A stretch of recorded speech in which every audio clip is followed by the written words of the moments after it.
Atomic habits, James clear द्वारा लिखित। अध्याय 1, परिचय। एटॉमिक हैबिट्स यह बताती है कि छोटे छोटे बदलाव समय के साथ अद्भुत परिणाम ला सकते हैं। जेम्स का तर्क है कि आदतें आत्म सुधार का संयोजित ब्याज है, यानी कि कंपाउंड इंटरेस्ट, जिसका मतलब है कि जब छोटे सुधार लगातार दोहराए जाते हैं तो वे महत्वपूर्ण परिवर्तन ला सकते हैं। यह पुस्तक पाठकों को प्रभावी आदतों को समझने, बनाने और बनाए रखने में मदद करने के लिए संरचित की गई है। तदुपरांत यह पुस्तक बुरी आदतों को तोड़ने पर भी ध्यान देती है। अध्याय 2, आदतों की परिभाषा। आदतें वे छोटे निर्णय हैं जो हम हर दिन लेते हैं और जो हमारे व्यवहार को प्रभावित करते हैं।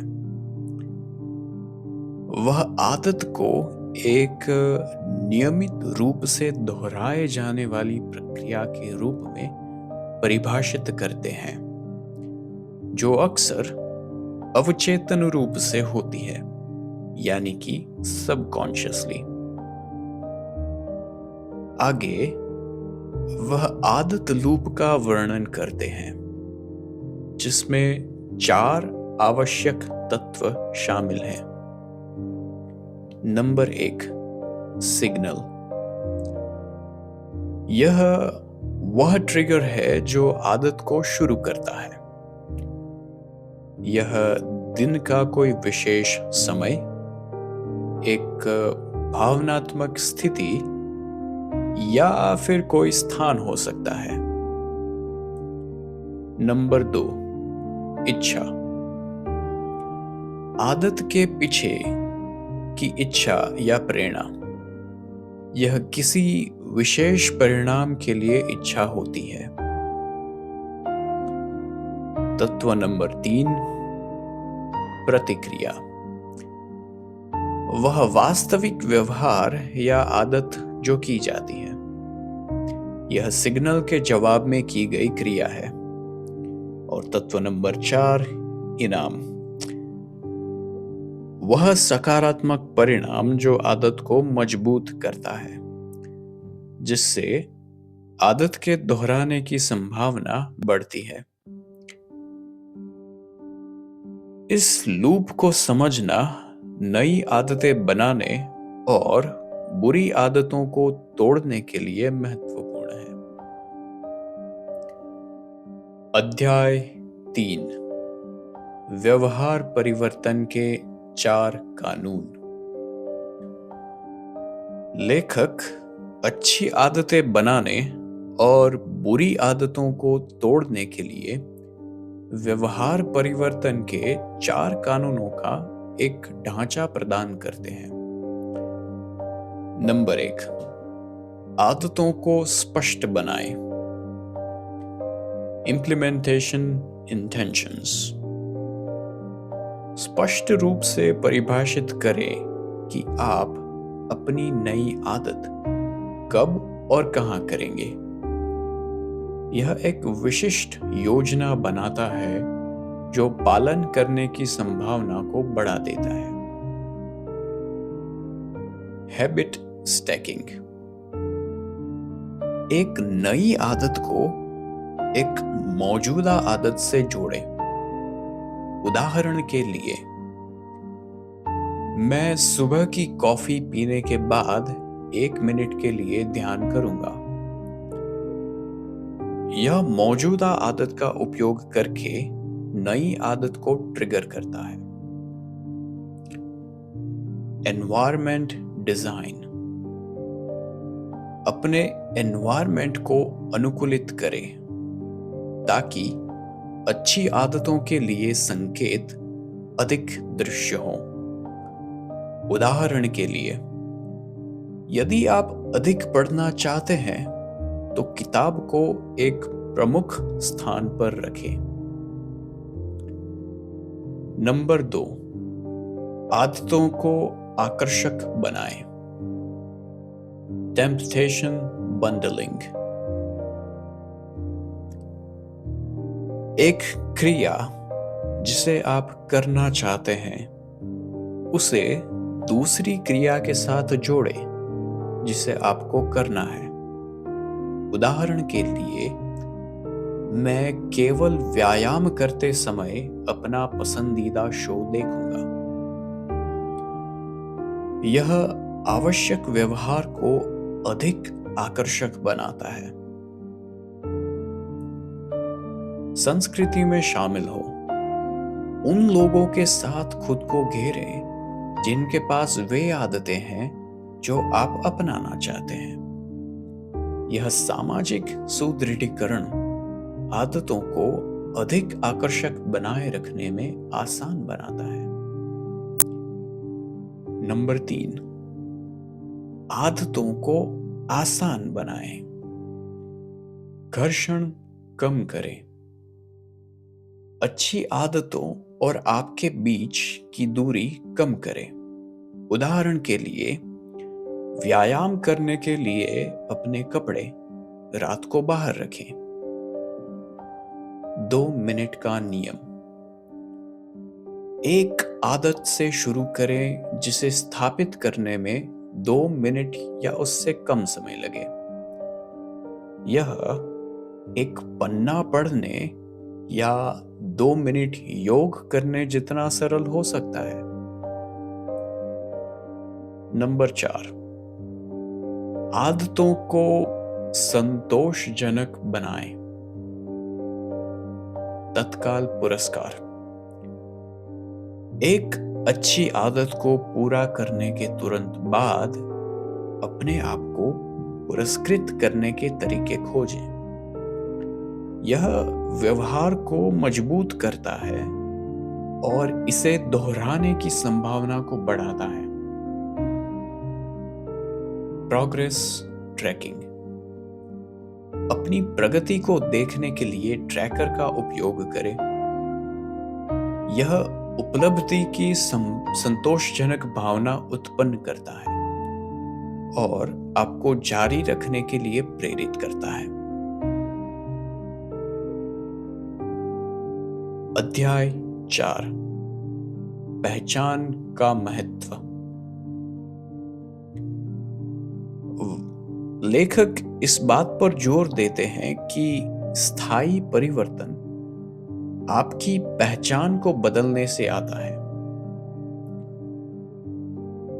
केवल परिणाम जैसे कि मुझे वजन कम करना है, उस पर ध्यान केंद्रित करने के बजाय मैं एक स्वस्थ व्यक्ति होना चाहता हूं, इस बात पर ध्यान केंद्रित करें। ये मानसिकता का परिवर्तन स्थायी आदत निर्माण का समर्थन करता है, क्योंकि ये आपकी क्रियाओं को आपकी आत्मधारणा के साथ संरेखित करता है। अध्याय 5, वातावरण की भूमिका। लेखक इस बारे में चर्चा करते हैं कि आपका वातावरण आपकी आदतों को कितना प्रभावित करता है। सकारात्मक आदतों को बढ़ावा देने और बुरी आदतों को हतोत्साहित करने के लिए स्थानों का डिजाइन करो जिसकी प्रमुख रणनीतियां इस मुताबिक है। अपने भौतिक वातावरण को सकारात्मक आदतों को सुविधाजनक बनाने के लिए व्यवस्थित करें। उदाहरण के लिए, स्वस्थ खाने को आसपास रखें और जंक फूड को नजरों से दूर रखें।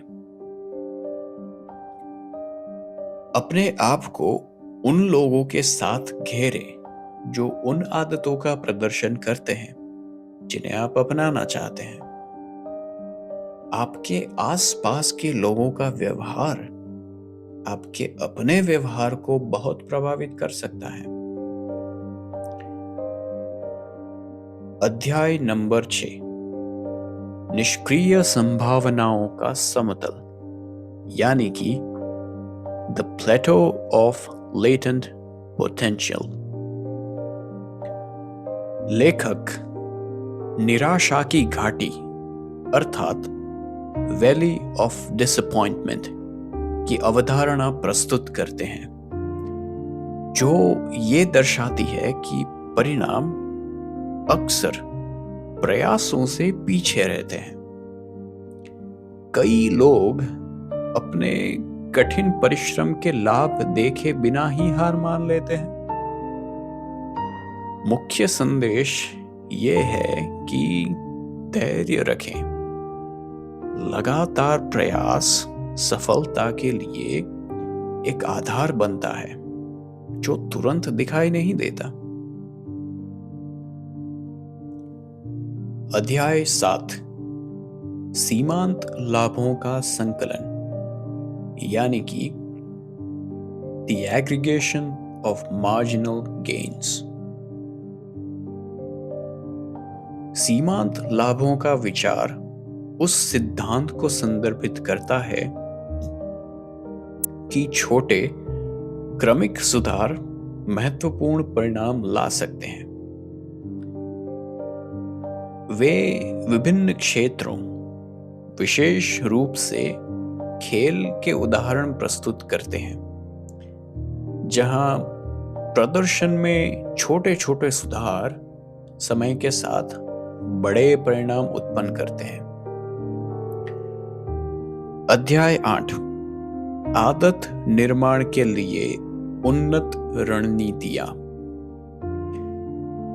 लेखक आदतों को परिष्कृत और बनाए रखने के लिए अतिरिक्त रणनीतियां प्रदान करते हैं। समीक्षा, अपनी आदतों का नियमित रूप से मूल्यांकन करें ताकि आप समझ सके कि क्या काम कर रहा है और क्या नहीं। निरंतर सुधार, हमेशा अपनी आदतों को बेहतर बनाने के तरीके खोजें। ये मानसिकता विकास को प्रोत्साहित करती है। अध्याय नंबर 9, बुरी आदतों को तोड़ने की रणनीतियां। बुरी आदतें प्रभावी ढंग से तोड़ने के लिए लेखक व्यवहार परिवर्तन के 4 कानूनों को उल्टा करने का सुझाव देते हैं। नंबर 1, बुरी आदत को अदृश्य बनाएं। उन संकेतों के संपर्क को कम करें जो बुरी आदतों को ट्रिगर करते हैं। उदाहरण के लिए, यदि आप जंक फूड खाना बंद करना चाहते हैं तो उसे अपने घर में न रखें। रणनीति नंबर 2, आदत को अप्रिय बनाएं। बुरी आदत के नकारात्मक पहलुओं के बारे में अपनी मानसिकता को फिर से परिभाषित करें। इसके डाउन साइड्स पर ध्यान केंद्रित करने से इसका आकर्षण कम हो सकता है। रणनीति नंबर 3, इसे कठिन बनाएं। बुरी आदत में संलग्न होने के आवश्यक कदमों की संख्या बढ़ाएं। उदाहरण के लिए, यदि आप स्क्रीन समय कम करना चाहते हैं तो अपने फोन से ध्यान भटकाने वाले ऐप्स को हटाने पर विचार करें। रणनीति नंबर 4, इसे असंतोषजनक बनाएं। जवाबदेह बने। अपने लक्ष्यों को दूसरों के साथ साझा करने से सकारात्मक व्यवहार का पालन करने के लिए सामाजिक दबाव बन सकता है। अध्याय नंबर 10, ट्रैकिंग और परावर्तन का महत्व। The importance of tracking and reflection. लेखक अपनी आदतों को ट्रैक करने और अपनी प्रगति पर विचार करने की भूमिका पर जोर देते हैं। आदतों की एक पत्रिका बनाए रखना या ऐप्स का उपयोग करना आपके व्यवहार पैटर्न के बारे में जानकारी प्रदान कर सकता है, जिससे आप जवाबदेह और प्रेरित रह सकते हैं। अध्याय 11, लक्ष्यों की तुलना में प्रणालियों की भूमिका। The role of systems over goals. पुस्तक का एक केंद्रीय संदेश ये है कि प्रणालियां लक्ष्यों से अधिक महत्वपूर्ण है।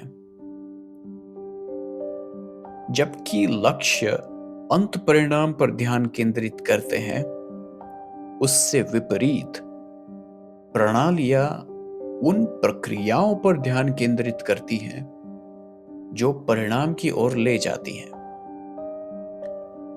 प्रणालियों को प्राथमिकता देकर आप एक ऐसा वातावरण बना सकते हैं जो आपके लक्ष्यों को प्राप्त करने के लिए अनुकूल हो।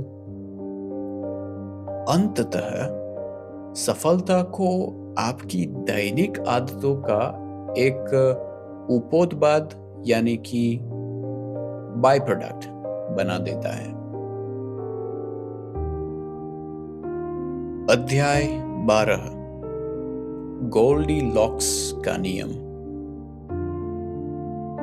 लेखक गोल्डीलॉक्स नियम प्रस्तुत करते हैं, जो कहता है कि मनुष्य तब चरम प्रेरणा का अनुभव करते हैं जब वे उन कार्यों पर काम कर रहे होते हैं जो कठिनाई के सही स्तर पर होते हैं, न तो अधिक कठिन और न ही बहुत आसान।